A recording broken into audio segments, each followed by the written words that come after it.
దేవుడు మనకు అనుగ్రహించినటువంటి ఈ ప్రశస్తమైనటువంటి సమయంలో కొద్దిసేపు దేవుని వాక్యాన్ని మనం ధ్యానించుకుందాము.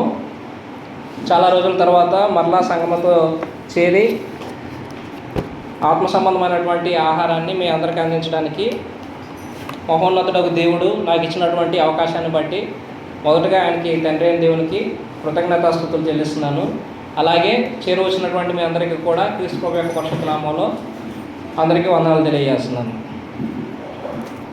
ఈరోజు నేను మీకు ప్రత్యేకంగా అంశం అంటే మనం పాడుతున్నటువంటి పాటల గురించే నేను మీకు బోధించాలని చెప్పేసి అనుకుంటున్నాను. అంటే ఎలాగ పాడాలి, దేవుణ్ణి ఎలా స్తుతించాలి, అసలు పాటలు పాడడం యొక్క ఆవశ్యకత ఏంటిది, ఈ విషయాలన్నీ మనం కొద్దిసేపు ధ్యానం చేసినట్లయితే మనము దేవుని సన్నిధిలో ఎంత జాగ్రత్తగా కీర్తనలు పాడాలి, ఆయన స్తుతించాలి, ఆయన మహింపరచాలనే సంగతులు మనం గుర్తెరుగుతామని నేను ఈరోజు ఈ అంశం మీకు బోధించాలని చెప్పేసి అనుకుంటున్నాను. అంశం ఏంటంటే పాడటం గురించి చెప్తున్నాను. హెబ్రీ భాషలో పాడడానికి అర్థం ఏంటిదయ్యా, ఏ అర్థాన్ని ఉపయోగించారయ్యా అంటే షిర్ అనే పదాన్ని ఉపయోగించారనమాట. షిర్ అంటే హెబ్రీ భాషలో అర్థం ఏందయ్యా అంటే ఇంగ్లీష్లో అంటే సింగ్, పాడడము, గానం చేయడము, పాటలు పాడటాన్ని షిర్ అనే పదాన్ని ఉపయోగించాడు. షిర్ అనే పదం కాకుండా జమార్ అనే మరొక పదాన్ని కూడా బైబిల్ గ్రంథంలో ఈ మాటను ఉపయోగించబడింది. జమార్ అంటే అర్థం ఏంటయ్యా అంటే వాయిద్యములతో కలిపి పాటలు పాడటాన్ని జమార్ అంటారు. ఈ షిర్ అనే పదాన్ని పాడటం గురించి కీర్తనల గ్రంథంలో 58 కీర్తనలో 77 సార్లు చెప్పబడింది అన్నమాట. ఏంటయ్యా అంటే 58 కీర్తనలో 77 సార్లు ఈ షిర్ అనే పదం అంటే కేవలం గాత్రంతో పాడటం గురించి 77 సార్లు మనకు కనిపిస్తుంది. ఈ జమర్ అనే పదము కూడా మనకి జమర్ అనే పదము వాయిద్యములతో కలిపి పాడటం గురించి తెలియజేస్తుంది. ఒక ఉదాహరణ మనం చూసినట్లయితే కీర్తనల గ్రంథము 96వ అధ్యాయము 1వ వచనంలో ఏమంటాడంటే యెహోవా మీద కొత్త కీర్తన పాడుడి అని చెప్పేసి అంటున్నాడు. అంటే పాడమని చెప్పేసి అంటే కేవలం గాత్రంతో పాడమని చెప్పేసి అక్కడ తెలియజేస్తున్నాడు అన్నమాట. గాత్ర సంగీతం గురించి అక్కడ తెలియజేస్తున్నాడు. యెహోవా మీద కొత్త కీర్తన పాడుడి, అక్కడ ఉపయోగించినటువంటి పదం ఏంటిది అంటే షిర్ అనే పదం ఉపయోగించాడు, పాడండి అనే పదం ఉపయోగించాడు. కీర్తనల గ్రంథము 87వ అధ్యాయము 7వ వచనంలో ఏమంటాడంటే పాటలు పాడుచు వాయిద్యములు వాయించు అనే పదాన్ని ఉపయోగిస్తారు. చూడండి, కీర్తన గ్రంథము 87వ అధ్యాయము 7వ వచనంలో పాటలు పాడుచు వాయిద్యములు వాయించు మా ఊటలన్నీ నీ అందే ఉన్నవని వారందరూ అని చెప్పేసి అంటాడు. అంటే ఇక్కడ పాటలు పాడుచు పాటలతో పాటు వాయిద్యాలు వాయించాలనే సందర్భంలో జమర్ అనే పదం అనేది ఉపయోగించబడింది అనమాట. అర్థమైందా? అసలు పాటలు పాడాల్సినటువంటి ప్రాముఖ్యత ఏంటిది, ఆవశ్యకత ఏంటిది, అసలు ఉందా? దేవుణ్ణి స్తుతించాల్సినటువంటి అవసరం ఉందా? ఎందుకు పాడతాం పాటలు? అసలు ఎందుకు పాడతాం అమ్మా, తెలుసా అమ్మా మీకు? సరే, ఇంకో ప్రశ్న అడుగుతాను. మనం అందరం చనిపోయాము, క్రీస్తు ప్రభు యొక్క రెండో రాకడ వచ్చింది, మరలా లేపబడ్డాము, తీర్పు జరిగింది. కొంతమంది నరకానికి వెళ్ళిపోయారు, కొంతమంది పరలోకానికి వెళ్ళిపోయారు. పరలోకానికి వెళ్ళిపోయినటువంటి వారు లేకుంటే నిత్యజీవం పొందుకున్నటువంటి వారు దేవుణ్ణి ఏం చేస్తూ ఉంటారు? దేవుణ్ణి స్తుతిస్తూ ఉంటారు. ఆయన కీర్తిని పాటల రూపంలో పాడుతూ ఉంటారు. అసలు ఆ మనిషిని దేవుడు సృష్టించింది ఎందుకంటే ఆయన మహిమ కొరకే, ఆయన స్తుతించడం కొరకే మనిషిని సృష్టించుకున్నాడు. ఆ సంగతి మనం గుర్తించాల్సినటువంటి వారమై ఉన్నాము. దేవుడు మనల్ని ఆయన కొరకే సృష్టించుకున్నాడు, ఆయన్ని స్తుతించడం కొరకే, ఆయన్ని కీర్తించడం కొరకే మనల్ని సృష్టించుకున్నాడు అన్న సంగతిని మనం ఆలోచన చేస్తే ఎట్లా పాడతామమ్మా పాటలు? ఇవాళ అదే నేర్చుకుందాం అండి. మన పాటలు ఎలాగ పాడుతున్నాము, మనం ఎలా పాడాలి, ఎలా పాడితే బాగుండిద్ది అన్న విషయాలు మనం ఇవాళ నేర్చుకుందాం.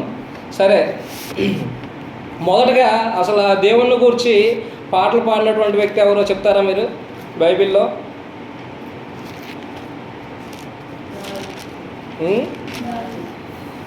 దావీదేనా? దావీదు కంటే ముందు ఎవరు పాడినట్టు కనబడలేదా మీకు? నిర్గమాకాండము 15వ అధ్యాయము 1 నుంచి 19 వచనాలు చూస్తే అక్కడ మోషే గారు ఒక పాట పాడతారు. సందర్భం ఏంటిదయ్యా అంటే, ఇశ్రాయేలీలు ఎర్ర సముద్రాన్ని దాటి బయటకు వచ్చిన తర్వాత మోషే గారు ఒక కీర్తన పాడారనమాట.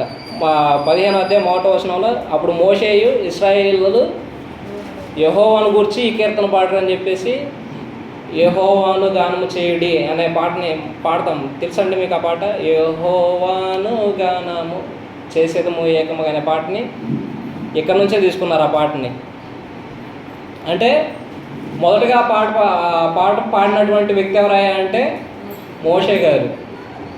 మనకి అఫీషియల్గా పాట పాడినటువంటి వ్యక్తి ఎవరు కనిపిస్తున్నారా అంటే మోషే గారు పాడినట్టు మనకు కనబడుద్ది. అదే 15వ అధ్యాయము 20-21 వచనాల్లో, మరియు అహరోను సహోదరి ప్రవక్తయునగు మిర్యాము తంబూరు చేత పట్టుకొనెను. స్త్రీలందరూ తంబూర్లతోనూ నాట్యములతోనూ ఆమె వెంబడి వెళ్ళగా వారు మిర్యాముతో కలిసి ఇట్లు పల్లెవెత్తి పాడిన. తర్వాత అహరోను తర్వాత ఎవరు పాడారంట? మిర్యాము మోషే యొక్క అక్కతో పాటు కొంతమంది స్త్రీలు తంబూరుతో కలిసి పాటలు పాడినట్టు మనకు అక్కడ కనబడుతుంది అన్నమాట. అంటే మొదటగా ఎవరు స్టార్ట్ చేశారు, ఎక్కడ కనబడుతున్నాయా మా పాటలు పాడుతున్నట్టు అంటే మోషే తర్వాత మిర్యాము, ఇశ్రాయేలు అక్కడ పాటలు పాడినట్టు మనకు కనబడుద్ది. ఇది మనకి అఫీషియల్గా కనబడేటువంటి డేటా. అంటే మరి అంతకుముందు ఎవరన్నా పాటలు పాడారా, పాడలేదా మనం చెప్పవచ్చా అంటే, కయీను హేబేలు దేవుణ్ణి ఆరాధించారు, అవునా? వారి యొక్క ఆరాధనలో పాటలు పాడి ఉండొచ్చేమో, కానీ మనకి ఆ ఇన్ఫర్మేషన్ అనేది సరిగా లేదు, అవును కదా? కయీను హేబేలు ఇద్దరు అర్పణలు అర్పించడానికి వెళ్ళారు కదా ఆదికాండం 4వ అధ్యాయము 3వ వచనంలో, కొంతకాలం అయిన తర్వాత కయీను పొలం పంటలో కొంత యెహోవాకు అర్పణగా తెచ్చెను. హేబేలు కూడా తన మందలో తొలుచూలు పుట్టినటువంటి వాటిలో కొవ్విన వాటిని తెచ్చెను. యెహోవా హేబేలును అతని అర్పణని లక్ష్యపెట్టిన. అంటే వీళ్ళిద్దరు ఎక్కడికి వెళ్ళారు? దేవుణ్ణి ఆరాధించడానికి వెళ్ళినటువంటి మొదటి వ్యక్తులు కయీను, హేబేలు. వీరు దేవుణ్ణి ఆరాధించినప్పుడు పాటలు పాడి ఉండొచ్చు, కానీ మనకి ఆ గ్రంథం అనేది రాయబడలేదన్నమాట. ఎందుకంటే అప్పటికి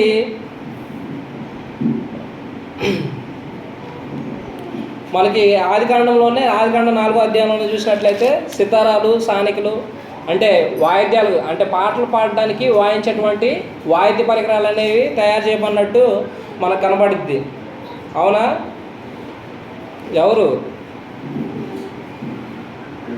సానికకి సితారాకి మూల పురుషుడు.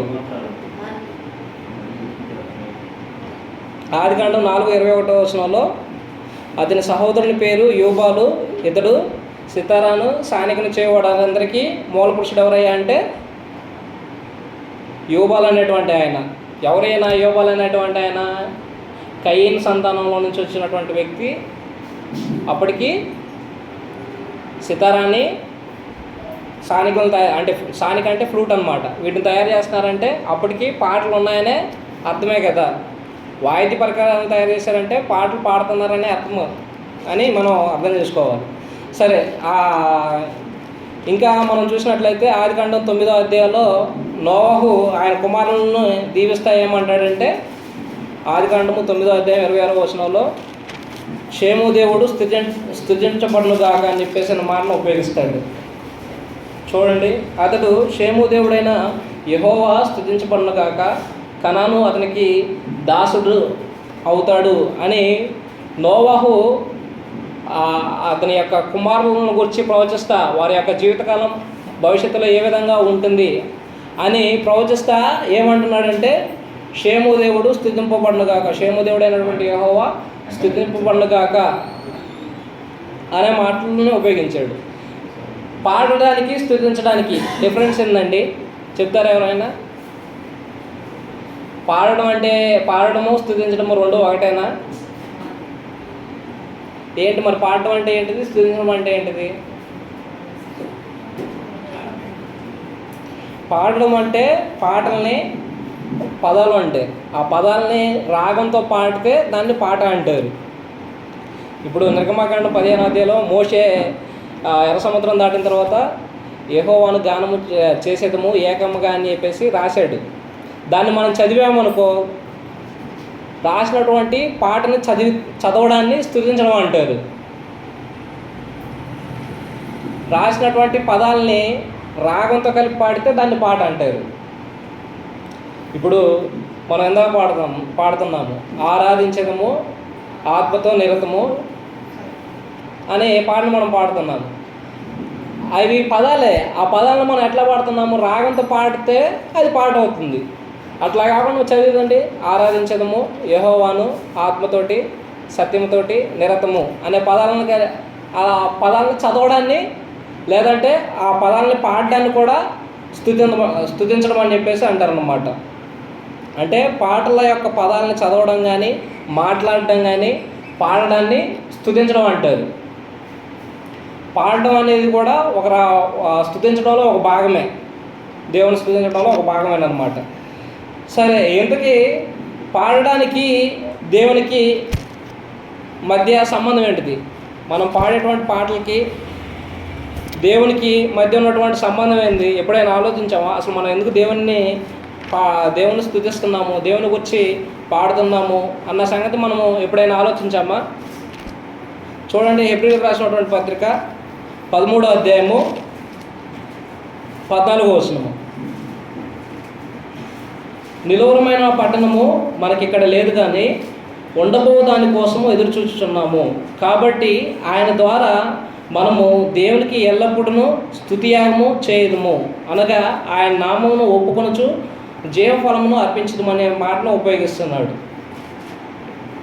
అంటే మనము క్రీస్తు ప్రభువు ద్వారా దేవునికి ఎల్లప్పుడూ స్తుతియాగం చేస్తున్నాము. స్తుతియాగము చేస్తున్నాము. యాగం అంటే అర్థం ఏంటండి? యాగము అంటే అర్థం ఏంటంటే బలినివ్వడం అన్నమాట. ఏదైనా జంతువుల్ని బలిస్తూ ఉంటాం కదా, దానిని యాగం చేయడం అని చెప్పేసి అంటారు. బలిని యాగం అంటారు. స్తుతి యాగం అంటే అర్థం ఏంటంటే మన స్తుతులతోటి ఆత్మ సంబంధమైనటువంటి బలుల్ని దేవునికి అర్పిస్తున్నాం. ఇప్పుడు ఆరాధన కూడా ఆత్మ సంబంధమైనటువంటి బలులు అన్న సంగతి మనందరికీ తెలిసినటువంటి విషయమే కదా. అలాగే స్తుతించడం అనేది కూడా ఒక ఆత్మ సంబంధమైనటువంటి బలి అన్నమాట. సంఖ్యాకాండంలో ఈ బలుల్ని ఎప్పుడు అర్పించారమ్మా? ప్రత్యక్ష గుడారంలో కొన్ని బలులు అర్పించారు. దహన బలులని, సమాధాన బలులని, పాపరారార్థ బలులు అని చెప్పేసి కొన్ని బలులను అర్పించారు. సంఖ్యాకాండం 28వ అధ్యాయము 3 నుంచి 4 వచనాల్లో చూసినట్లయితే దహన బలిని ఎప్పుడెప్పుడు అర్పించారు? ఉదయం సాయంత్రం అర్పించేటువంటి వారు. అలాగే మనం కూడా ఏం చేయాలంటే దేవునికి స్తుతి యాగము. యాగం అంటే బలే కదా.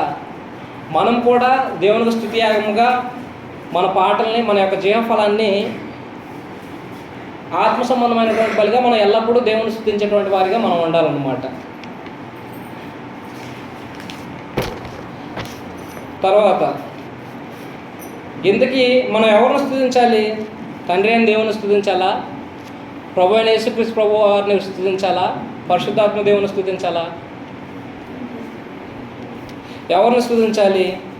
చూడండి, యెషయా గ్రంథము 6వ అధ్యాయము 2 నుంచి 4 వచనాల్లో చూసినట్లయితే అక్కడ మనకి ఒక దర్శనం చూస్తూ ఉంటాడు. ప్రవక్త అయినటువంటి యెషయా గారు ఒక దేవుని గురించినటువంటి ఒక దర్శనం చూసినప్పుడు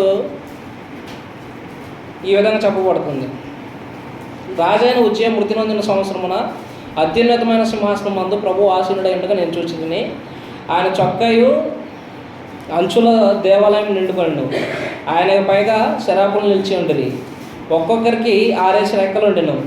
ప్రతివాడు 2 రెక్కలతో తన ముఖమును, 2 తన కాళ్ళను కప్పుకొనచ్చు, 2 ఎగురుచుండెను. వారు సైన్యములకు అధిపతి యెహోవా పరిశుద్ధుడు, పరిశుద్ధుడు, పరిశుద్ధుడు, సర్వలోకము ఆయన మహిమతో నిండి ఉన్నదని గొప్ప కంఠస్వరంతో గాన ప్రతిగానాలు చేయుచుండిరి అనే పదం ఉపయోగించాడు. గాన ప్రతిగానాలు అంటే, గానం అంటే ఏంటి? గానం చేయడం అంటే అర్థం ఏంటిది? పాటలు పాడడాన్నే గానం చేయడం అని చెప్పేసి అంటారు. గాన ప్రతిగానాలంటే అటువైపు ఇటువైపు ఉన్నటువంటి దోతలు ఒకరి తర్వాత ఒకరు దేవుణ్ణి స్తుతిస్తూ ఉన్నారు. ఎవరిని స్తుతిస్తూ ఉన్నారు? తండ్రి అయిన దేవుణ్ణి అక్కడ మనకు స్తుతిస్తున్నట్లు కనబడతా ఉంది. ప్రభు ఆసీనుడై ఉండగా నేను చూసి, ఇక్కడ ప్రభు అని చెప్పేసి ఎవరి గురించి చెప్తున్నారా అంటే తండ్రి అయిన దేవుని గురించి చెప్తున్నాడు అనమాట. కీర్తన గ్రంథము 148వ కీర్తన 1 నుంచి 2 వచనాల్లో మనం చూసినట్లయితే దేవుణ్ణి స్తుతించాలని, తండ్రి అయిన దేవుని స్తుతించాలని చెప్పేసి కీర్తనాకారుడు రాస్తాడు. చూడండి, 148వ కీర్తన 1-2 వచనాలు. యెహోవాను స్తుతించుడి, యెహోవాను స్తుతించుడి, ఆకాశవాసులారా యెహోవాను స్తుతించుడి, ఉన్నత స్థలముల నివాసులారా ఆయన స్తుతించుడి, ఆయన దూతలారా మీరందరూ ఆయన స్తుతించుడి, ఆయన సైన్యములారా మీరందరూ ఆయన స్తుతించుడి, సూర్యచంద్రులారా ఆయన స్తుతించుడి, కాంతిగల నక్షత్రములారా మీరందరూ ఆయన స్తుతించుడి, పరమాకాశములారా పైనున్న జనములారా ఆయన స్తుతించుడి అని చెప్పేసి ఎవరిని స్తుతించమని చెప్పేసి చెప్తున్నారు? దూతలను కానీ, సైన్యాలు కానీ, ఆకాశాన్ని కానీ, భూమిని కానీ, సూర్యచంద్ర నక్షత్రాలు కానీ తండ్రి అయిన యెహోవా దేవుణ్ణి స్తుతించాలని చెప్పేసి కీర్తనాకారుడు రాశాడు. అదే 148వ అధ్యాయం 13-14 వచనాల్లో కూడా 11 నుంచి 13 వచనాల్లో చూసినట్లయితే భూరాజుల్ని, సమస్త ప్రజల్ని, అధిపతుల్ని, న్యాయాధిపతుల్ని, యవ్వనుల్ని, కన్యకలను, వృద్ధులను, బాలులను అందరూ యెహోవా నామాన్ని స్తుతించాలని చెప్పేసి కీర్తనాకారుడు రాస్తాడు. అవునా? కాబట్టి మనం మొదటిగా ఎవరికి కీర్తన పాడాలి అంటే ఆరాధించేటప్పుడు మనం మొదటిగా తండ్రి అయిన దేవుణ్ణి స్తుతి కీర్తన ఆయన పాడాలి. తండ్రి అయిన దేవుని గురించి పాటలు పాడాలి. కామన్ చెప్తున్నాం చూడండి అమ్మ. మొదటిగా ఎవరిని స్తుతించాలి? తండ్రి అయిన దేవుణ్ణి స్తుతించాలి, లేదంటే ఆయన కీర్తన గురించి మనం పాడాల్సినటువంటి వ్యక్తులుగా ఉన్నాము. మరి యేసుక్రీస్తు ప్రభువుని స్తుతించవచ్చా లేదా? ఆయన గురించి పాటలు పాడవచ్చా లేదా? పోనీ మనం పాడుతున్నామా లేదా చెప్పండి. ప్రకటన గ్రంథము 5వ అధ్యాయము 11-12 వచనాలు. వారు వధింపబడిన గొర్రెపిల్ల శక్తియు ఐశ్వర్యము, 5వ అధ్యాయం 11 నుంచి చదువుతున్నాను. మరియు నేను చూడగా సింహాసనమును, జీవులను, పెద్దలను ఆవరించి ఉన్న అనేక దూతల స్వరం వినబడెను. వారి లెక్క కోట్ల కొలదిగా ఉండెను. వారు వధింపబడిన గొర్రెపిల్ల శక్తియు ఐశ్వర్యమును, జ్ఞానమును, బలమును, ఘనతయు, మహిమయు, స్తోత్రమును పొంద అర్హుడని గొప్ప స్వరంతో చెప్పుచుండేది. వధింపబడినటువంటి గొర్రెపిల్ల అంటే ఎవరమ్మా? వధింపబడినటువంటి గొర్రెపిల్ల మనందరికీ తెలిసినటువంటి విషయమే. యేసుక్రీస్తు ప్రభువు లోక పాపాలను మోసుకొని వెళ్ళే ఒక గొర్రెపిల్ల వలె వచ్చి మనందరి పాపాల నిమిత్తము కలవరి శిలువలో మరణించడన్న సంగతి మనందరికీ తెలిసినటువంటి విషయమే. ప్రకటన గ్రంథంలో యేసుక్రీస్తు ప్రభువు వారి గురించి మాట్లాడుతూ ఆయనకు సాదృశ్యంగా ఉపయోగించినటువంటి మరొక పదం ఏంటిది అంటే వధింపబడినటువంటి గొర్రెపిల్ల స్తోత్రం పొంద అర్హుడు అనే మాటను ఉపయోగించాడు. స్తోత్రం పొందడానికి అర్హుడు అంటే ఆయన స్తుతింపడానికి అర్హుడు అన్న సంగతి పరిశుద్ధాత్ముడు తన గ్రంథం ద్వారా మనకి తెలియజేస్తున్నాడు. ఇంకా ఎఫెసీలకు రాసినటువంటి పత్రిక 2వ అధ్యాయము 9-11 వచనాలు. ఎఫెసీలకు రాసినటువంటి పత్రిక 2వ అధ్యాయము 9-11 వచనాలలో మనం చూసినట్లయితే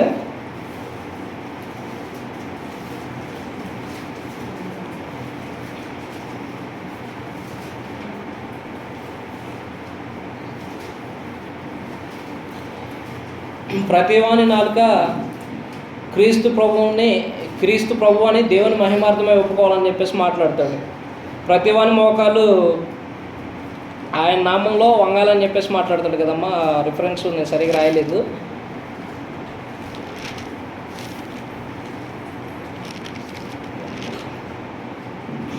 ఫిలిప్పీలకు రాసినటువంటి పత్రిక 2:9-11 అయితే అందుచేత పరమందున్న వారిలో కానీ, భూమి మీద ఉన్న వారిలో కానీ, భూమి కింద ఉన్న వారిలో కానీ ప్రతివాని మోకాలు యేసునామమున వంగునట్లు, ప్రతివాని నాలుక తండ్రి అయిన దేవుని మహిమార్థమై యేసుక్రీస్తుని ప్రభువని ఒప్పుకున్నట్లు దేవుడు ఆయన్ను అధికంగా హెచ్చించి ప్రతి నామమునకు పైనామమును ఆయనకు అనుగ్రహించాడు. ప్రతివాని నాలుక ఏం చేయాలంట? తండ్రి అయిన దేవునికి మహిమార్థమై యేసుక్రీస్తుని ప్రభువాన్ని ఒప్పుకోవాలంట. ఏ విధంగా మనం ఒప్పుకుంటున్నాము? బాప్తిసం తీసుకునేటప్పుడు మనం ఒప్పుకుంటాము. ఒప్పుకున్న తర్వాత ఆయన స్తుతించేటప్పుడు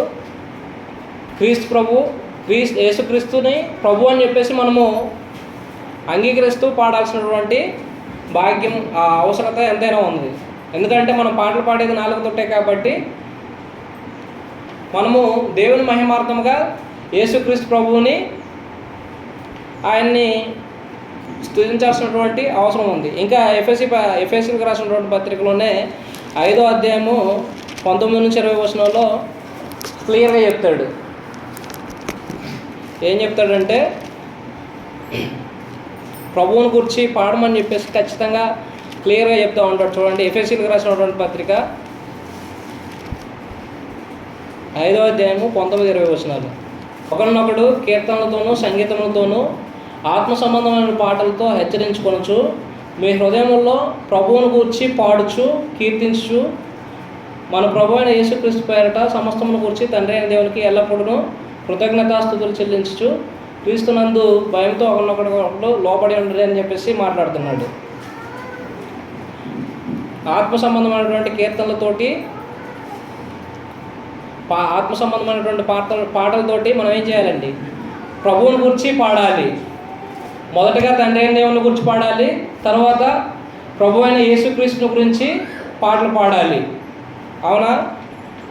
ప్రభువుని గురించి మీ హృదయంలో కీర్తించు అనే మాటను ఉపయోగించండి. అంటే మొదటిగా మనం తండ్రి అయిన దేవుని స్తుతించాలి, తర్వాత ప్రభు అయిన యేసుక్రీస్తు ప్రభువుని స్తుతించాల్సినటువంటి వారమై ఉన్నాము. మరి పరిశుద్ధాత్మ దేవుణ్ణి స్తుతించినట్లు మనం ఎక్కడైనా చదివామా, లేకుంటే స్తుతించవచ్చా లేదా అని చెప్పేసి మనం ఆలోచన చేసినట్లయితే పరిశుద్ధాత్మ దేవుణ్ణి స్తుతించినట్లు మనకి ఎక్కడ కనపడదు. కానీ అయితే మనము దేవుణ్ణి కానీ ప్రభువుని కానీ స్తుతించేటప్పుడు ఆత్మ మనకి సహాయం చేస్తూ ఉంటాడు అన్నమాట. చూడండి, ఎఫెసీలకు రాసినటువంటి పత్రిక 5వ అధ్యాయము అక్కడే 18 ఈ విధంగా అంటాడు, మరియు మద్యముతో మత్తులై ఉండుడి, దానిలో దుర్వ్యాపారం కలదు, అయితే ఆత్మపూర్ణులై ఉండుడి. ఏమంటున్నాడు? ఆత్మపూర్ణులై ఉండుడి అని చెప్పేసి అన్నాడు. మనం పరిశుద్ధాత్మను ఏ విధంగా పొందుకుంటామమ్మా? మనము బాప్తిసం పొందుకున్నప్పుడు దేవుడు పరిశుద్ధాత్ముని వరముగా దేవుడు మన హృదయాల్లో అనుగ్రహిస్తాడు. కాబట్టి ఆ ఆయన మనం ఏం చేస్తాం? మనము తండ్రిని కానీ ప్రభువుని కానీ ఆరాధించేటప్పుడు, లేదంటే ఆయన స్తుతించేటప్పుడు మన హృదయంలో నుండి ఆయన ఏం చేస్తాడంటే వారిని స్తుతించడంలో, దేవునికి స్తుతించడంలో కానీ, వారికి ప్రార్థించడంలో కానీ మనకి సహాయం చేసే వ్యక్తిగా ఉంటాడనమాట. కాబట్టి మనము ఆత్మపూర్ణులై దేవుని స్తుతించే వ్యక్తిగా, బిడ్డలుగా మనం ఉండాలని మిమ్మల్ని హెచ్చరిస్తాను. తర్వాత అసలు దేవుణ్ణి ఎందుకని పాటలు స్తుతించాలి, లేకుంటే ఎందుకని ఆయనకు పాటలు పాడాలి? మనం ఎప్పుడైనా ఆలోచించామా? దేవునికి ఎందుకని పాటలు పాడాలంటే చూడండి, మొదటిగా దేవుడు చేసినటువంటి మేలును బట్టి ఆయనకి కృతజ్ఞతాస్తుతులు చెల్లించడం కోసం మనం పాటలు పాడాలి. ఇందాక నిర్గమాకాండం చదువుకున్నాం. నిర్గమాకాండం మోషే కానీ ఇశ్రాయేల్ కానీ ఏం చేశారు? ఐగుప్తులో నుంచి విడిపించి ఎర్ర సముద్రాన్ని దాడినిచ్చి బయటికి తీసుకొని వచ్చినందుకు కృతజ్ఞతగా వాళ్ళు ఏం పాడుతున్నారు? దేవుణ్ణి స్తుతిస్తూ ఆయన గురించి పాటలు పాడుతున్నారు. అందుకే కీర్తనల గ్రంథంలో అంటాడు, 100వ కీర్తనలో 3-4 వచనాల్లో కృతజ్ఞత అర్పణలు చెల్లిస్తూ ఆయన గుమ్మంలో ప్రవేశించండి, కీర్తనలు పాడుచు ఆయన ఆవరణంలో ప్రవేశించండి అని చెప్పేసి మాట్లాడతాడు. అవునా? ఇంకా 103వ కీర్తన 2వ అధ్యాయంలో ఏమంటాడంటే ఆయన చేసినటువంటి ఉపకారాల్లో దేనిని మరవద్దు అని చెప్పేసి మాట్లాడతాడు కదా. అంటే దేవుడు మనకు చేసినటువంటి మేలులకి మనం కృతజ్ఞతాభావం ఎలా చూపిస్తున్నాము అంటే ఆయన్ని స్తుతించడం ద్వారా, ఆయన్ని కీర్తించడం ద్వారా మన యొక్క కృతజ్ఞతాభావం పాటల ద్వారా తెలియజేస్తున్నాం అన్నమాట. అవునా? ఇప్పుడే చదువుకున్నాము కొలసీలకు రాసినటువంటి పత్రిక 3వ అధ్యాయము 16వ వచనంలో ఈ విధంగా అంటాడు. చూడండి ఒకసారి, కొలసీలకు రాసినటువంటి పత్రిక 3వ అధ్యాయము 16వ వచనము. సంగీతములతోనూ కీర్తనతోనూ ఆత్మ సంబంధమైన పద్యములతోనూ ఒకరినొకడు బోధించుచు బుద్ధి చెప్పుచు కృపాసహితముగా మీ హృదయంలో దేవుని గురించి గానము చేయొచ్చు, సమస్త విధములైన జ్ఞానముతో క్రీస్తు వాక్యము మీలో సమృద్ధిగా నివసింపనీడి అనే పదాన్ని ఉపయోగిస్తున్నాడు. ఆత్మ సంబంధమైనటువంటి కీర్తనలతో మనం తండ్రి అయిన దేవునికి ఏం చేయాలంట? కృతజ్ఞతాస్తుతులు చెల్లించాలి కదా. అవునా? మరి అసలు మనం దేవుడు చేసినటువంటి మేలును గుర్తించే వాళ్ళగా ఉన్నామా? ఈరోజు ఎంతమంది ఈరోజు చూడకుండా చనిపోయినటువంటి ఉన్నారో మనకు తెలియదు. కానీ దేవుడు మనకి ఈ రోజును కానీ జీవాన్ని కానీ ఊపిరిని కానీ ఇచ్చాడంటే అది కేవలం ఆయన యొక్క కృప, ఆయన యొక్క దయ.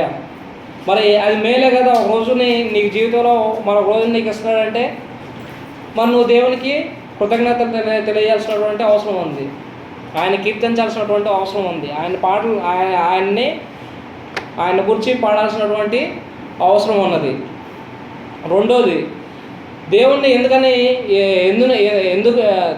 ఎందుకని మనం కీర్తించాలి లేదంటే పాటలు పాడాలి అంటే దేవుని యొక్క మహిమను కొనియాడటానికి మనం పాటలు పాడాలి. అమ్మ నిద్రపోకండి. దేవుని యొక్క మహిమని కొనియాడటానికి మనం పాటలు పాడాలి. ఇందాక మనం చూసాం యెషయా గ్రంథంలో దేవదూతలందరూ 6 రెక్కలు కలిగి 2 రెక్కలతో వారి యొక్క కళ్ళను మూసుకొని రెండు రెక్కలతో వాళ్ళ కాళ్ళను మూసుకొని 2 రెక్కలతో ఎగురుతో ఏం చేస్తున్నారు? దేవుణ్ణి, ఆయన యొక్క మహిమని గాన ప్రతిగానాలు చేస్తూ ఉన్నారు. అక్కడ యెషయా గ్రంథంలో మనం చూసాం ఇందాక ఆల్రెడీ. అవునా? అందుకే కీర్తన గ్రంథంలో 150వ కీర్తన 2వ అధ్యాయంలో ఏమంటాడంటే ఆయన బలమును ప్రసిద్ధి చేయు ఆకాశ విషయమును ఆయన పరాక్రమ కార్యాలను బట్టి ఆయన యొక్క మహిమా ప్రభావాలను స్తుతించమని చెప్పేసి కీర్తనకారుడు రాస్తాడు. కాబట్టి మనం ఏం చేయాలంటే దేవుని యొక్క మహిమని పొగడడానికి లేదంటే ఆయన యొక్క మహిమను కొనియాడటానికి మనము పాటలు అనేవి పాడాలి. మూడవదిగా ఆలోచన చేసినట్లయితే సంఘంతో కలిసి ఆరాధించడానికి మనము పాటలు పాడాల్సినటువంటి వ్యక్తులమై ఉన్నాము. కీర్తన గ్రంథము 150వ అధ్యాయం 1వ వచనంలో ఏమంటాడు? పాట పాడతాం ఎప్పుడు? దేవుణ్ణి స్తుతించుడి, ఎల్లప్పుడూ దేవుని స్తుతించడానికి పాడతా. ఏమంటాము? మొదటి పల్లవి, ఆయన పరిశుద్ధాలయమందు. ఈ కీర్తన నుంచి ఆ పాటలనేది రాసింది. అదే నాకు చెప్తుంది 150వ కీర్తన 1వ అధ్యాయంలో ఏమంటున్నాడు? యెహోవాను స్తుతించండి, ఆయన పరిశుద్ధాలయమందు దేవుని స్తుతించండి. ఎక్కడ స్తుతించాలి? ఆయన ఆరాధించడానికి ఆయన సంఘంగా కూడినప్పుడు, ఆయన మందిరానికి వచ్చినప్పుడు మనం దేవుణ్ణి ఏం చేయాలి అంటే స్తుతించాలి, లేదంటే ఆయన యొక్క కీర్తనని పాడాలి. 149వ కీర్తన 1వ వచనంలో కూడా ఏమంటాడంటే యెహోవాను స్తుతించండి, యెహోవాకు కొత్త కీర్తన పాడుడి, భక్తులు కూడుకున్న సమాజంలో ఆయనకి స్తోత్ర కీర్తనము పాడుడి అని చెప్పేసి అంటాడు. భక్తులు కూడుకునేటువంటి సమాజం అంటే ఏదమ్మా? సంఘమే. వాళ్ళైతే యూదులు అంటే సమాజ మందిరాలలో దేవుని వాక్యాన్ని లేదంటే యెరూషలేము దేవాలయంలో కూడుకొని దేవుని స్తుతించేవారేమో. కానీ మనం ఏం చేయాలమ్మా? సమాజంగా కూడుకున్నప్పుడు అంటే సంఘంతో కలిసి ఆరాధించేటప్పుడు దేవుణ్ణి స్తుతించాల్సినటువంటి వ్యక్తులుగా ఉన్నామన్నమాట.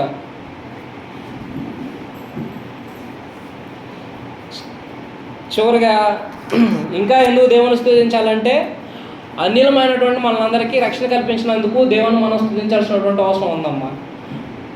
మొదటిగా రక్షణ అనేది దేవుని ప్రజలుగా ఎవరిని నియమించుకున్నాడు? దేవుడు యూదుల్ని, ఇశ్రాయేలీయుల్ని మాత్రమే ఆయన నియమించుకున్నాడు. మనము యూదులమా, ఇశ్రాయేలీయులమా? కాదు. కానీ దేవుడు అన్యులు కూడా ఎవరు నశించిపోకూడదని చెప్పేసి మనకి రక్షణ కలుగజేసాడు. రోమీయులకు రాసిన పత్రిక 15వ అధ్యాయము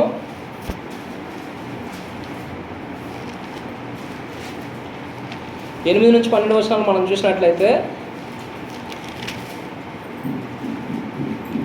రోమీయులకు రాసినటువంటి పత్రిక 15వ అధ్యాయము 8 నుంచి 12 వచనాల్లో మనం చూసినట్లయితే, నేను చెప్పినది ఏమనగా, పితరులకు చేయబడినటువంటి వాగ్దానం విషయంలో దేవుడు సత్యవంతుడని స్థాపించుటకును, అన్యజనులు ఆయన కనికరము గూర్చి దేవుని మహిమపరచుటకు క్రీస్తు సున్నతి గల వారికి పరిచయుడు ఆయన. ఈ హేతువుని చేతను అన్యజనులలో నేను నిన్ను స్తుతించుదును, నీ నామమును సంకీర్తనము చేయదును అని చెప్పేసి వ్రాయబడి ఉన్నది. మరియు అన్యజనులారా ఆయన ప్రజలతో సంతోషించడనియు, మరియు సమస్త అన్యజనులారా ప్రభువును స్తుతించుడి, సకల ప్రజలు ఆయన్ను కొనియాడుదురు కాక అని చెప్పేసి పౌలు గారు కీర్తన గ్రంథంలో 18వ అధ్యాయం 49వ వచనాన్ని కోట్ చేశాడండి. ఈ మాటలన్నీ ఎక్కడ కనబడతాయంటే మన కీర్తన గ్రంథం 18వ అధ్యాయంలో మనకు కనబడతాయండి. అంటే ఎవరి గురించి మాట్లాడుతున్నాడే పౌలు గారు? యూదుల గురించి మాట్లాడుతున్నాడా? రోమీయులకు రాసినటువంటి పత్రిక. రోమీయులు ఎవరు? యూదులా, అన్యులా? అన్యులకి ఏమన్నా అన్యులు దేవుణ్ణి స్తుతించాలని చెప్పేసి చెప్తున్నాడు. ఎందుకంటే వారికి కలుగు చేసినటువంటి రక్షణను బట్టి మీరు దేవుణ్ణి స్తుతించాలన్న విషయాన్ని మనకి పౌలు గారు తెలియజేస్తున్నాడు.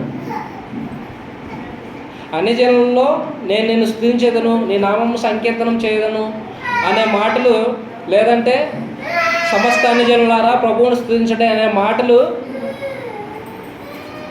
దేవుడు మనకు అనుగ్రహించినటువంటి రక్షణ బట్టి ఆయన్ని స్తుతించాల్సినటువంటి అవసరం ఉంది.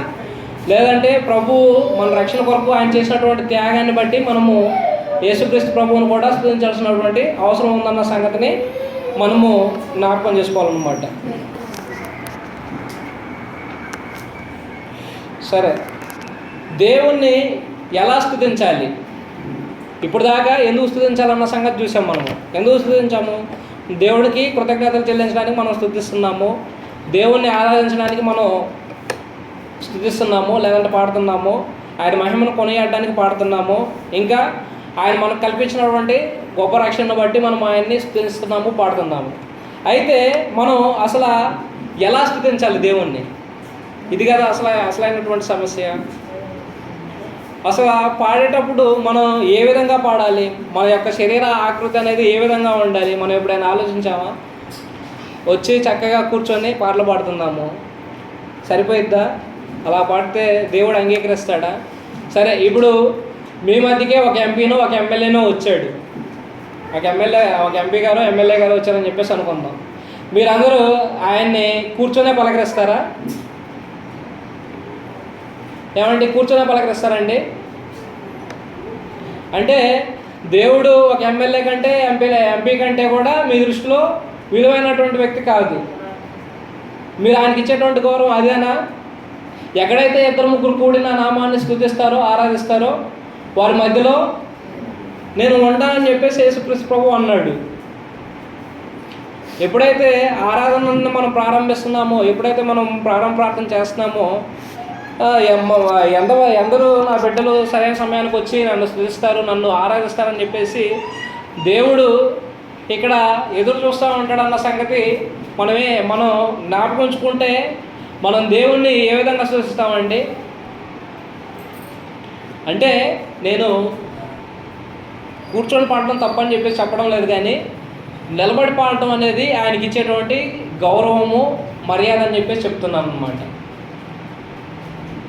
ఇంకా ఎప్పుడైనా కానీ మనము పాటలు పాడేటప్పుడు లేచి నిల్చొని, అంటే ముసలోళ్ళు లెగవలేని వారి గురించి నేను మాట్లాడలేదు, లెగవగలిగినటువంటి వారందరూ లేచి నిల్చొని పాటలు పాడడం అనేది దేవునికి ఇచ్చేటువంటి గౌరవం అనమాట. సరే, ఇంకా ఎలా పాడాలో చూడండి ఒకసారి. కొరింథీయులకు రాసినటువంటి మొదటి పత్రిక 14వ అధ్యాయము 15వ వచనం. 14వ అధ్యాయము 15వ వచనము. కాబట్టి ఆత్మతో ప్రార్థన చేతును, మనసుతోనూ ప్రార్థన చేతును, ఆత్మతో పాడుదును, మనసుతోనూ పాడుదును. ఆత్మతో పాడుదును అంటే మనం పాడేటప్పుడు పరిశుద్ధాత్మ సహాయం చేస్తాడని ఇంతకుముందు చెప్పాను. మరి పాడేటప్పుడు ఎలా పాడాలంట? మన మనసుతో పాడాలంట. చూడండి, మనసుతో పాడటం అంటే ఏంటి? ఒక పాటను పాడుతున్నప్పుడు దానిలో ఉన్నటువంటి భావాన్ని మన మనసు ద్వారా లేదంటే మన యొక్క హృదయం ద్వారా గ్రహిస్తూ పాడాలి. ఆ పాట ఏం చెప్తుంది, మనకి ఏం బోధిస్తుంది, మనము ఏమని పొగుడుతున్నాం అన్న సంగతి మన మనసుల్లో తలంచుకుంటూ దేవుణ్ణి గూర్చి పాటలు పాడాల్సినటువంటి ఆవశ్యకత ఉంది. అవునా? ఎఫెసీయులకు రాసినటువంటి పత్రిక 5వ అధ్యాయము 19వ వచనంలో ఏమంటాడంటే, మనం ఇందాక ఆల్రెడీ చదువుకున్నాము. ఎఫెసీయులకు రాసినటువంటి పత్రిక 5వ అధ్యాయము 19వ వచనంలో ఏమంటాడంటే, ఆత్మ సంబంధమైనటువంటి ఒకరినొకటి కీర్తనలతోనూ సంగీతములతోటి ఆత్మ సంబంధమైనటువంటి పాటలతో హెచ్చరిస్తూ మీ హృదయంలో ప్రభువుని గురించి పాడుచు అంటున్నాడు. ఏం చేస్తున్నాడండి? హృదయాల్లో పాడాలంట. హృదయం యొక్క తంతులను మీటుతూ పాడమని చెప్పేసి మరొక ట్రాన్స్లేషన్లో ఇచ్చారు. సితారానికి కానీ సానికి కానీ ఏం తీగలు ఉంటాయి, అవునా? వాటిని మీటుతా పాడుతూ ఉంటే సంగీతం అనేది వచ్చింది. మన యొక్క హృదయతంత్రాలను మీటుతూ పాడాలి. మన యొక్క హృదయాంతరంగంలో నుంచి దేవుడు మనకు చేస్తున్నటువంటి మేళ్ళు కానీ లేకుంటే ఆయన్ని కీర్తించేటువంటి కీర్తన కానీ మనం ఏం చేయాలంటే ఎక్కడి నుంచి రావాలి? కొంతమంది వివాహాలకు కానీ లేకుంటే ఆహ్వానించేటప్పుడు మేము మిమ్మల్ని హృదయపూర్వకంగా ఆహ్వానిస్తున్నామండి, మా హృదయాల్లో ఎలాంటి భేదం లేదని చెప్పేసి మాట్లాడుతూ ఉంటాం, అవునా? అలాగే మనం దేవుణ్ణి ఏం చేయాలంటే మన యొక్క హృదయాంతరంగంలో నుంచి స్తుతించాల్సినటువంటి అవసరం అనేది ఉన్నదన్నమాట. కొలసీ పత్రిక 3వ అధ్యాయం 16వ వచనంలో కూడా ఇదే మాట అంటాడు. ఏమంటాడంటే, హృదయాల్లో దేవుణ్ణి గూర్చి గానం చేస్తా పాడాలని చెప్పేసి అంటాడు. 1 మనసుతోటి పాడాలని చెప్పేసి అంటున్నాడు. 2 హృదయంలో ఆయన గూర్చి తలంచుకుంటూ పాడాలని చెప్పేసి మాట్లాడుతున్నాడు. ఇప్పుడు యేసు ప్రభువు అంటాడు, మీ యొక్క పెదవులు మాత్రమే నన్ను కనపరుస్తున్నాయి కానీ మీ యొక్క హృదయం నాకు దూరంగానే ఉన్నదని చెప్పేసి వేషధారుల గురించి మాట్లాడతాడు. మనము పెదవులతో పాడుతూ ఉంటాము, కానీ మన యొక్క ఆలోచనలు అనేవి ఎక్కడో ఉంటే కుదరదు. మనం ఏం పాడుతున్నాము, దేవుణ్ణి ఏ విధంగా స్తుతిస్తున్నాము అన్న సంగతి మన మనసులో నుంచి ఆలోచన చేస్తూ పాడాల్సినటువంటి అవసరం ఉన్నదని చెప్పేసి కీర్తనకారుడు ఇక్కడ పౌలు గారు ఇక్కడ తెలియజేస్తున్నాడు అన్నమాట. కాబట్టి మనము ఈసారి పాడేటప్పుడు 1 మనసుతోటి పాడదాము, 2 మన హృదయాల్లో దేవుడు చేసినటువంటి మేలుల గురించి లేదంటే ఆయన గురించి మనం ఏం పాడుతున్నామో మన హృదయాల్లో మన అంతరంగంలో మనం గుర్తెరుగుతూ పాడాల్సినటువంటి అవసరం అనేది ఉన్నది. తర్వాత హెబ్రీ పత్రిక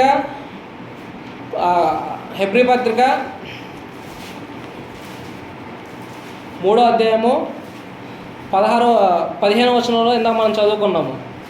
నిలువరమైనటువంటి పట్టణం మనకి ఇక్కడ లేదని చెప్పేసి మనం గుర్తిస్తూ మనం నోటితో ఏం చేయాలంటే దేవునికి జీవఫలం అర్పించాలనే మాటను ఉపయోగించాడు. జీవఫలం అంటే అర్థం ఏంటండి? జీవం అంటే అర్థం ఏంటిది? నాలుకతో. జీవం అంటే అర్థం ఏంటిది అంటే నాలుక. ఈ నాలుగుతో ఫలం అర్పించడం అంటే ఏంటంటే, ఈ నాలుగుతో నువ్వు దేవుణ్ణి పాడుతా నీ యొక్క హృదయంలో కీర్తించినప్పుడు నీ యొక్క నోటితోటి నువ్వు దేవునికి ఫలాన్ని అర్పిస్తున్నావు అన్న సంగతి నువ్వు జ్ఞాపకం ఉంచుకోవాలి. కొంతమంది పాటలు పాడతారు, ఎట్లా పాడుకుంటారు? వారి యొక్క హృదయాల్లోనే చిన్నగా పాడుకుంటూ ఉంటారు. కానీ ఎలా పాడాలని చెప్పేసి తెలియజేస్తున్నట్టు మనకి, నువ్వు నోటితోటి గట్టిగా పాడుతున్నావు అంటే దేవుడికి నీ యొక్క జీవఫలం నువ్వు సమర్పిస్తున్నావు అన్నటువంటి సంగతిని నువ్వు గుర్తిస్తే నువ్వు ఎలా పాడతావండి? మరి ఎంతమంది గట్టిగా పాడుతున్నారు కనీసం? కాబట్టి మనము నోటి ద్వారా జీవఫలం అర్పించేటువంటి విధంగా నోటితో గట్టిగా పాడాల్సినటువంటి అవసరం ఉన్నది, అవునా?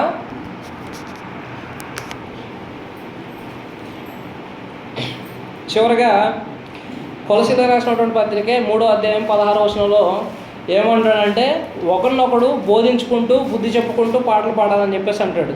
చూడండి, కొలసీలకు రాసినటువంటి పత్రిక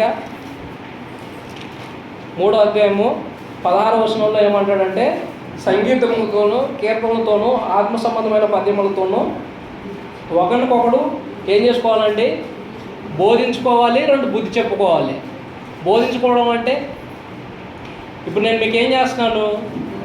దేవుని వాక్యాన్ని మీకు బోధిస్తున్నాను. అదే మీరు పాటలు పాడేటప్పుడు మీరేం చేస్తున్నారంటే ఆ పాటలో ఉన్నటువంటి భావాన్ని ఇతరులకు బోధిస్తున్నారు.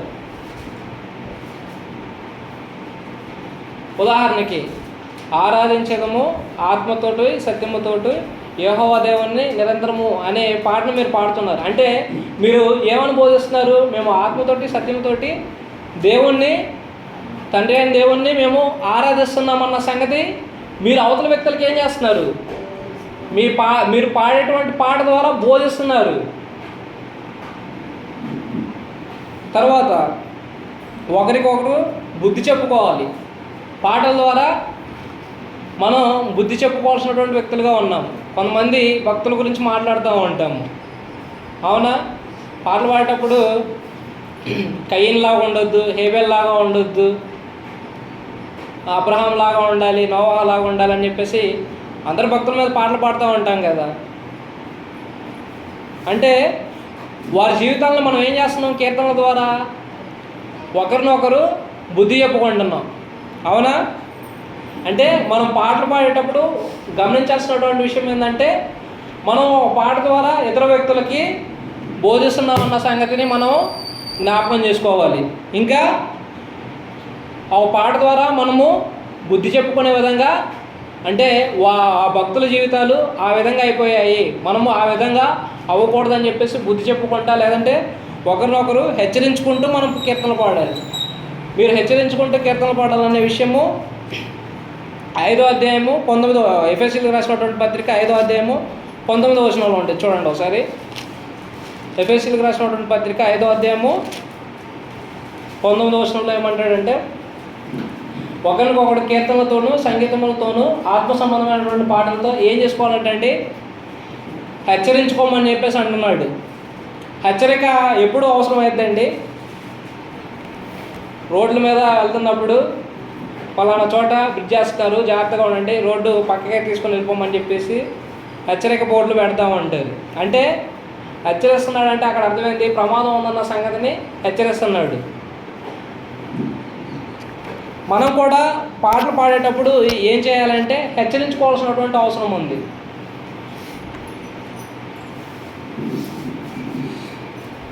ఇంకా ఎలా పాడాలి? సందర్భానుసారంగా పాడాలి. ఆరాధనకు వచ్చినప్పుడు తండ్రి అయిన దేవునికి ఆరాధించేటువంటి తండ్రి అయిన దేవునికి పాటలు పాడాలి, యేసుక్రీస్తు ప్రభువునికి పాటలు పాడాలి. ఇంకా సువార్త సంబంధమైనటువంటి కీర్తనలో లేకుంటే హెచ్చరిక సంబంధమైనటువంటి కీర్తనలో పాటలు పాడుకోవాలి. ఇంకో చోటకి వెళ్ళాము, సమాధి కార్యక్రమానికి వెళ్ళాము. ఒక సమాధి కార్యక్రమానికి వెళ్ళాము, మరి అక్కడ కూడా పాటలు పాడతాం కదా.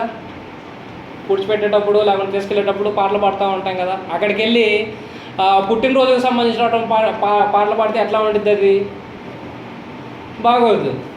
లేదంటే పుట్టినరోజుకి వెళ్ళాము, ఓ పుట్టినరోజుకి వెళ్ళి అక్కడ సమాధి కార్యక్రమానికి సంబంధించినటువంటి పాటలు పాడితే ఎట్లా ఉంటుంది? అది బాగోదు. కాబట్టి మనం ఏం చేయాలంటే సందర్భానుసారంగా బైబిల్ తరగతిలో సువార్త సంబంధమైనటువంటి కీర్తనలు పాడాలి, లేదంటే ఆరాధనకు వచ్చినప్పుడు తండ్రి అయిన దేవునికి ప్రభు అయిన దేవునికి యేసుక్రీస్తు ప్రభువునికి స్తుతి కీర్తనలు పాడాలి. ఇంకా హెచ్చరిక కీర్తనలు కానీ యవనస్తుల కూడికలో యవనలకు సంబంధించినటువంటి పాటలు పాడాలి. ఈ విధంగా సందర్భానుసారంగా మనం పాటలు పాడాలి. మనకి పాటల పుస్తకంలో ఫస్ట్ స్టార్టింగ్లో ఇండెక్స్ ఇస్తాడు, యెహోవా దేవునికి స్తుతి కీర్తనలని, యేసుక్రీస్తు ప్రభువునికి స్తుతి కీర్తనలు అని చెప్పేసి, సువార్త సంబంధమైనటువంటి కీర్తనలని, హెచ్చరిక సంబంధమైనటువంటి కీర్తనలని, యవనస్తులకు సంబంధించినటువంటి కీర్తనలు అని చెప్పేసి ఇస్తూ ఉంటాడు. అవన్నీ ఎందుకు ఇస్తున్నాడు అంటే సందర్భానుసారంగా పాడుకోమని చెప్పేసి ఇస్తున్నాడు. మరి మనం ఎంతమంది సందర్భానుసారంగా పాడేటువంటి వ్యక్తులుగా ఉంటున్నాము కదా? సందర్భానుసారంగా పాటలు పాడేటువంటి వ్యక్తులుగా మనం ఉండాలి. ఇంకా మనం ఎలా పాడుతున్నామంటే ఇండివిజువల్గా పాడుతున్నాం. సంఘంలో వాళ్ళు మైక్ తీసుకొని ఇండివిజువల్గా పాడుతున్నారు. ఆయన ఇండివిజువల్గా పాడితే వచ్చినటువంటి నష్టం ఏంటంటే ఆయనకు వచ్చిన రాగంలో ఆయన పాడుకుంటూ వెళ్ళిపోతాడు, మీకు వచ్చినటువంటి రాగంలో మీరు పాడుకుంటూ వెళ్ళిపోతారు. కానీ దేవుణ్ణి ఎలా మనం స్తుతించాలంటే ఏక మనస్సుతోటి ఏకభావం కలిగి మనం ఆయన స్తుతించాల్సినటువంటి అవసరం ఉంది. అందరూ ఒకే రాగంతో పాడాల్సినటువంటి అవసరం ఉంది, ఒకే భావంతో పాడాల్సినటువంటి అవసరం ఉంది. అది ఎప్పుడు సాధ్యమవుతాయి అంటే ఆరాధనకు వచ్చేటప్పుడు అందరూ 1-2 సార్లు ఆ పాటని ప్రాక్టీస్ చేసి లేదంటే అభ్యాసం చేసి వచ్చినప్పుడే అది ఆ విషయం అనేది సాధ్యమైంది. మన చర్చిలో ముందు ఏ పాటలు పాడుకోవాలన్న సంగతి ఎవరు చెప్పరు, ఒక షెడ్యూల్ ఉండదు, ఏమీ ఉండదు. మరి ఇవన్నీ లేకపోతే మీరు అందరూ ఒకే పాటను పాడుకొని రావాలని చెప్పేసి మీరు ఏ విధంగా తలంచుకుంటారు కదా. రేపు ఆదివారం ఈ పాటలు పాడుతున్నాం అని చెప్పేసి ముందే తెలిస్తే మీరు ఏం చేస్తారు, ఆ పాటలన్నీ 1-2 సార్లు దేవుణ్ణి ఆరాధిస్తున్నామన్న జ్ఞానము మన హృదయాల్లో ఉంటే మనం ఏం చేస్తామండి, ముందుగానే చక్కగా పాడి నా యొక్క జీవఫలము దేవునికి సమర్పించాలన్నటువంటి బుద్ధి జ్ఞానం అనేది మనం ఉంటే ముందే ఏం చేస్తాము, ఆ పాటలు ముందుగానే ప్రాక్టీస్ చేసి వస్తాము. దేవుడు అంటే గౌరవం లేనప్పుడు లేదంటే ఏముందిలే ఆరాధనకు వచ్చిపోతున్నాము అన్న భావం మీ హృదయాల్లో ఉంటే ఇలాంటి ఆలోచనలే ఉంటాయన్నమాట. కాబట్టి మీరు ఏం చేస్తారంటే ఓ షెడ్యూల్ రాసుకోండి. ఇక్కడ ఆరాధన నడిపించేటువంటి వ్యక్తి కూడా ఇక ఎప్పుడు సువార్థికులు గారు మాత్రం నడిపించాలా? మీరు ఎల్లప్పుడూ పాలులాగే పిల్లల్లాగే ఉంటే ఎట్లాగా? ఇప్పుడు సంఘం అనేది ఆయన శరీరము, ఆయన శరీరంలో మీరందరూ అవయవాలుగా ఉన్నారు. సంఘంలో పరిచయం చేయాల్సినటువంటి బాధ్యత పురుషుల మీద ఉందన్న సంగతి మీరు గుర్తిస్తున్నారా?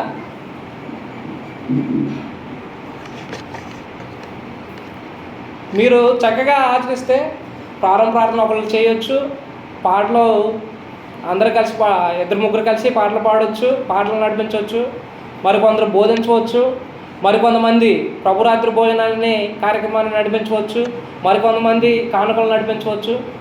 మీరు ఎవరు ఏ పని చేయగలిగితే ఆ పనిని మీరు ఏం చేయాలి, పంచిపెట్టుకోవాలి. అది పరిచర్య ధర్మం మీరు కలిగి ఉండాల్సినటువంటి వ్యక్తులై ఉన్నారు. సరే, చివరిగా దేవుణ్ణి ఎప్పుడు స్తుతించాలంటే మనం ఎల్లప్పుడూ దేవుణ్ణి స్తుతించాల్సినటువంటి వ్యక్తులుగా ఉన్నాము. అవునా? యాకోబు రాసినటువంటి పత్రిక 5వ అధ్యాయం 13వ వచనంలో ఏమంటాడంటే, మీలో ఎవరికైనా శ్రమ సంభవించినా అతడు ప్రార్థన చేయాలి, ఎవరికైనా సంతోషం కలిగినా అతడు కీర్తనలు పాడాలి అనే మాటలను ఉపయోగిస్తాడు. శ్రమలు సంభవిస్తే ప్రార్థన చేయండి, మీకు సంతోషం కలిగితే ఏం చేయమని చెప్పేసి అంటున్నాడు, దేవుని స్తుతించండి, దేవుని గురించి పాడండి, కీర్తనలు పాడమని చెప్పేసి యాకోబు గారు రాస్తారు. అపోస్తుల కార్యాల గ్రంథంలో 16వ అధ్యాయంలో పౌలు శీలలు మనకు కనబడుతూ ఉంటారు. ఏం జరిగిందమ్మా పౌలు శీలలకి? చెరసాల్లో తీసుకెళ్ళి వేసారు. ఒక చిన్నదానికి దెయ్యం వదిలించినప్పుడు ఆమె ఆ చిన్నదాని వల్ల చెప్పే చిన్నదాని వల్ల లాభం పోయిందని గ్రహించినటువంటి ఆయన యజమానులు ఏం చేశారు, తీసుకెళ్ళి పౌల్ని శీలని తీసుకెళ్ళి చెరసాల్లో వేస్తే ఆ దెబ్బలు కొట్టించినప్పుడు కూడా వాళ్ళు ఏం చేస్తున్నారండి, సంతోషంగా ఉన్నప్పుడు పాడుతున్నారా, అన్ని కంఫర్ట్లు ఉన్నప్పుడు పాడుతున్నారా? కానీ వారు చేసినటువంటి భక్తి చూడండి, అలా పాటలు పాడితే చెరసాల పునాదులు అదిరాయంట, భూకంపం వచ్చిందంట.